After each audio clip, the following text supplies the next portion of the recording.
God is faithful to provide for His people. Ang Ginoo matinumanon nga muhatag sa mga panginahanglanon sa iyang mga katawhan. Now when the Israelites live in Egypt as slaves, they had nothing. Sa diha nga nagpuyo ang mga Israelites diha sa yuta sa Ehipto, wala gyud sila mga kaptangan. Walang-wala sila. Pait ang ilang mga kinabuhi. Tingali makakaon sila pero kung mayroon ka nga kanang hamugaway nga pagpuyo, wala na nila ma-experience dito. But ingon pa diha, but they came out with the riches of the land.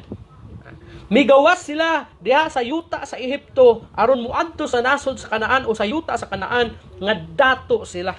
Kay naangkon nila, nadala nila ang mga salapi, ang kayamanan sa Ehipto during sa ilahang panaw.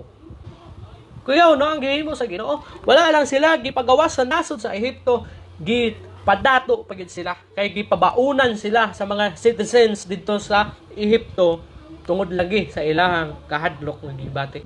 Inana kanindot ang plano sa Ginoo.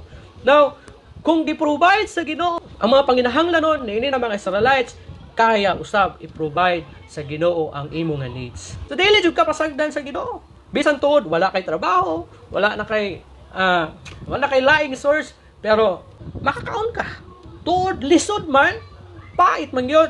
Pero ang importante, buhi ka, kay gibuhi ka sa Ginoo. Mo nang bisan wala kay trabaho, ayaw ka bala ka. Naay Ginoo, ug dili siya mopasagad kanimo. Dili siya mubiya o mutalikod kanimo.